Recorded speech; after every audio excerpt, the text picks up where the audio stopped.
Hello, lovely viewers. You're watching Bipolar Opposite. I'm your guy, Tim Cubbin.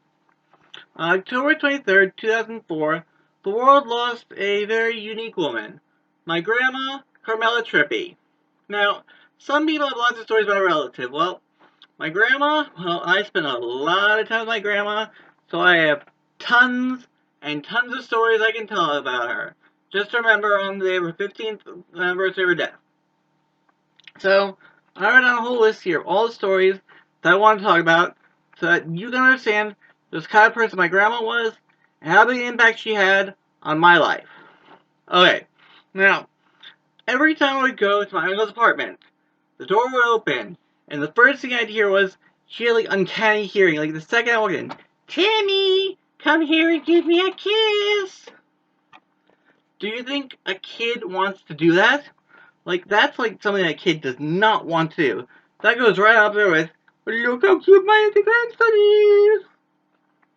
Well, anyway, we spent a lot of time together. One time we watched Stephen King's The Langoliers. Well, that 6-hour movie. So we sat there for 6 hours waiting for Langoliers and watching a bunch of little black fuzzy Pac-Man with bangs. That was such a disappointment. We sat there saying, we watched for 6 hours for that? My uncle works in a pizzeria and he makes really good pizza. One day, it's me and my grandma alone that day. And something was wrong with that pizza because they gave us such bad gas. All I know is I'm sitting here a rip one and I look at my grandma and she goes, what? That's how my grandma was. Needless to say, we both got sick that day and it was pretty embarrassing, but now, this is one of my all-time favorites. I was walking into the living room while she was watching TV. And I look, and she was watching Daredevil with Ben Affleck. And I'm like, why is my grandma watching Daredevil? So I turned to her and I said, Grandma, do you know what you're watching?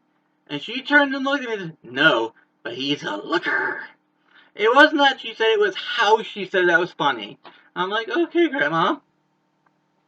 Now, something my grandma loved doing was irritating the shit out of my aunt.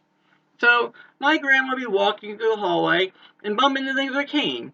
And my aunt would go, careful, Ma, that's antique. My grandma would stand there for a second. Now it's even more antique. Ugh. Another good story is how she was very picky with food. You know, some people say, oh, I liked it, I didn't like it, whatever, everything.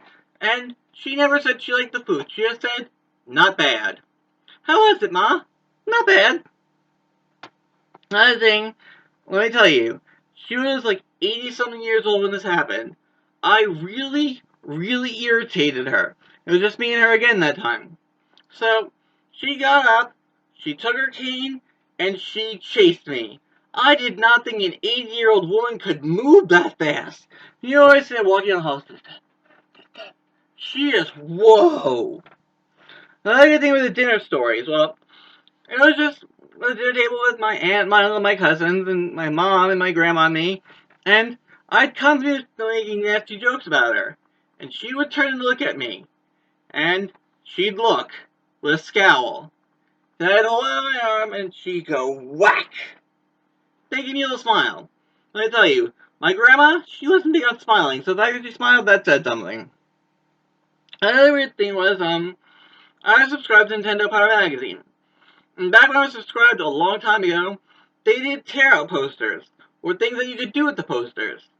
Well, they made a poster for Mario Party, which had little pieces you cut out and you could play on it. My grandma hated board games. All I'm looking at is I look at it, and she's like, you want to play? I'm like, okay. Like, I did not expect my grandma to want to play that. And she went and found a dice block. Whoa. Crazy. And we played it 3 times. She won all 3 times. There was no living with her after that one. Another one I like was how I had the video game Mantle. You know, like those old video game things.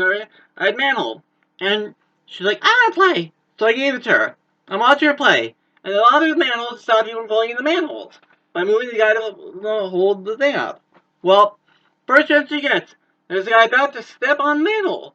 Just before he steps, And I said, Grandma, you're supposed to save the people. That's not how you play it. And she says, no, it's how I play it. My grandma, she absolutely loved reading. I mean, if she were still alive, she'd want to read all my work. She'd be my biggest fan. So we'd be at the kitchen table, and I'd be reading, she'd be reading.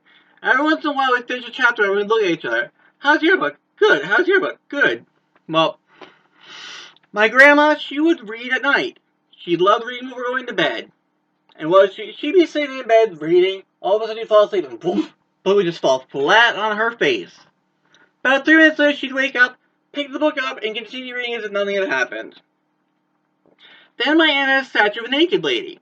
My grandma hated that statue with a passion. She did everything she could to try to destroy the thing. And you know what? She never succeeded. Still lives there to this day. Now my grandma, she had the most encouraging words I have ever heard, and these are the words that I live by every day. Now, you might think this is like Spider-Man. I said to Grandma about that. She's like, what's a Spider-Man?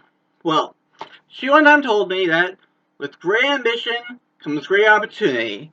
In other words, if you try hard enough the right way, you can do anything. And that was my grandma. So yes, it's been 15 years.